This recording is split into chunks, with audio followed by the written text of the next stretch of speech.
اگر ایک غیر مسلم اگر پتھر کے سامنے سجدہ کرتا ہے، مورتی کے سامنے سجدہ کرتا ہے تو اسے کافر کہتے ہیں، اسے جہنمی کہتے ہیں۔ وہی کام ایک مسلمان جا کر کے مزار پہ کرتا، موحد کیسے ہو سکتا ہے؟ اسلام یہ ناانصافی نہیں کر سکتا ہے۔ اگر وہ کافر ہے تو وہ بھی کافر ہوگا، کیونکہ اس نے مزار پہ جا کر کے سجدہ کیا ہے، اللہ کے علاوہ کسی اور کے سامنے جا کر کے سجدہ کیا ہے۔ اور سورہ جن میں اللہ تبارک و تعالیٰ نے کہا ان المساجد للہ فلا تدعوا مع اللہ احدا، سجدہ اور عبادت کے لائق اللہ تعالیٰ ہے، اس کے سوا کسی کی بھی عبادت نہیں کرو۔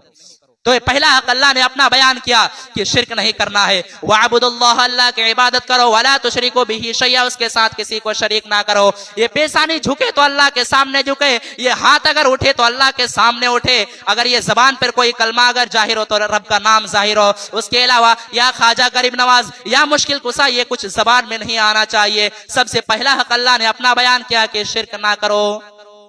اور دوسرا حق اللہ نے کیا کہا؟ وَبِالْوَالِدَيْنِ إِحْسَانًا، اور اپنے ماں باپ کے ساتھ اچھا سلوک کرو۔ کتنے اولاد ایسے ہیں، ماں بوڑھی ہو گئی یا باپ بوڑھا ہو گیا ہے، باپ کو دواؤں کی ضرورت ہے، ماں کو چھوٹی چھوٹی چیزوں کی ضرورت ہے، جوان بیٹا گھر میں سو کر کے اسے ماں باپ کی کوئی فکر ہی نہیں ہے۔ ماں باپ کے سامنے جا کر کے اس طرح بات کرتے ہیں، ایسا نہیں لگتا ہے کہ ماں باپ نے اسے جنم دیا ہے، ماں باپ نے اس کی پرورش کی ہے، ایسا بالکل نہیں لگتا ہے۔ آج کتنے ایسے واقعات دیکھنے کو ملتے ہیں۔ ہاں یہ ہو سکتا ہے کہ ماں باپ کا بھی غلط ہو، میں نے کتنے ایسے بیٹوں کے آنکھوں میں بھی آنسو دیکھا، اس کے ماں باپ نے اپنے بچے کو خون کے آنسو رلائے ہیں۔ ماں باپ غلط ہو سکتے ہیں، لیکن ماں باپ غلط ہو تب بھی ان کے ساتھ آپ کو حقوق العباد کسے کہتے ہیں؟ حقوق العباد کے معنی کیا ہے؟ حقوق کے معنی ہوتا ہے حق، ادھیکار، اور عباد مانے بندے۔ حقوق العباد بندے کا حق۔ اگر ہم اسلام کے اوپر اگر نظر دوڑاتے ہیں تو یہ پورا اسلام دو ہی چیزوں پر قائم ہے، ایک ہے حقوق اللہ اور ایک ہے حقوق العباد۔ دو ہی چیزوں پر اسلام قائم ہے۔ آپ نماز پڑھتے ہیں، آپ روزہ رکھتے ہیں، آپ زکوٰۃ دیتے ہیں، حج کرتے ہیں، یہ سب حقوق اللہ میں سے ہے۔ لیکن آپ کا اپنے باپ کے ساتھ کیسا سلوک ہے؟ ایک باپ ہونے کے ناطے آپ اپنے اولاد کے ساتھ کس طرح سلوک کرتے ہیں؟ آپ کا اپنے رشتہ داروں کے ساتھ کس طرح سلوک ہے؟ آپ اپنے پڑوسی کے ساتھ کس طرح سلوک کرتے ہیں؟ یہ تمام چیزیں حقوق العباد میں شامل ہے۔ قرآن کریم کو جب ہم غور سے پڑھتے ہیں تو قرآن کریم میں ہمیں حقوق اللہ پر بھی ابھارا گیا ہے اور حقوق العباد پر بھی ابھارا گیا ہے۔ قرآن اگر ہمیں نماز پڑھنے کا حکم دیتا ہے، زکوٰۃ دینے کا حکم دیتا ہے، روزہ رکھنے کا حکم دیتا ہے، تو قرآن یہ بھی کہتا ہے اپنے اولادوں کے ساتھ انصاف کرو۔ قرآن یہ بھی کہتا ہے کہ والدین کے ساتھ اچھا سلوک کرو۔ قرآن یہ بھی کہتا ہے کہ اپنے پڑوسیوں کے ساتھ اچھا سلوک کرو، اپنے رشتہ داروں کا حق ادا کرو۔ قرآن اس چیز کی بھی تعلیم دیتا ہے۔ میں نے آپ لوگوں کے سامنے خطبہ مسنونہ کے بعد سورہ نساء کی آیت نمبر 36 تلاوت کی ہے، اور اس آیت میں اللہ تبارک و تعالیٰ نے 10 حقوق بیان کیے ہیں، اور آپ کو جان کر کے حیرت ہوگی کہ 10 حقوق میں صرف اللہ تبارک و تعالیٰ نے ایک حق اپنا بیان کیا ہے اور 9 حق بندوں کا بیان کیا ہے۔ وَعَبُدُ اللَّهَ، اللہ کی عبادت کرو، وَلَا تُشْرِكُوا بِهِ شَيْئًا، اس کے ساتھ کسی کو شریک نہ کرو۔ وَبِالْوَالِدَيْنِ إِحْسَانًا، اور اپنے ماں باپ کے ساتھ حسن و سلوک کرو۔ وَبِذِي الْقُرْبَىٰ، اور اپنے رشتہ داروں کے ساتھ اچھا سلوک کرو۔ وَالْمَسَاكِينِ، اور مسکینوں کے ساتھ اچھا سلوک کرو۔ وَالْيَتَامَىٰ، اور یتیموں کے ساتھ اچھا سلوک کرو۔ وَالْمَسَاكِينَ، اور مسکینوں کے ساتھ اچھا سلوک کرو۔ وَالْجَارِ ذِي الْقُرْبَىٰ، اس پڑوسی کے ساتھ اچھا سلوک کرو جو تمہارا قریب کا پڑوسی ہے۔ وَالْجَارِ الْجُنُبِ، اور اس پڑوسی کے ساتھ بھی اچھا سلوک کرو جو تمہارا دور کا پڑوسی ہے۔ والجار ذی القربى والجار الجنب والصاحب بالجنب، اور اپنے ہم سفر کے ساتھی کے ساتھ بھی تم اچھا سلوک کرو۔ والجار ذی القربى والجار الجنب والصاحب بالجنب وابن السبیل، اور مسافروں کے ساتھ بھی تم اچھا سلوک کرو۔ وما ملکت ایمانکم، اور اپنے غلاموں کے ساتھ، اپنے لونڈیوں کے ساتھ تم اچھا سلوک کرو۔ ان اللہ لا يحب من كان مختالا فخورا، اللہ تبارک و تعالی کسی غرور کرنے والے کو، کسی گھمنڈ کرنے والے کو، کسی اہنکار کرنے والے کو پسند نہیں کرتا ہے۔ 10 باتیں اللہ نے بیان کی۔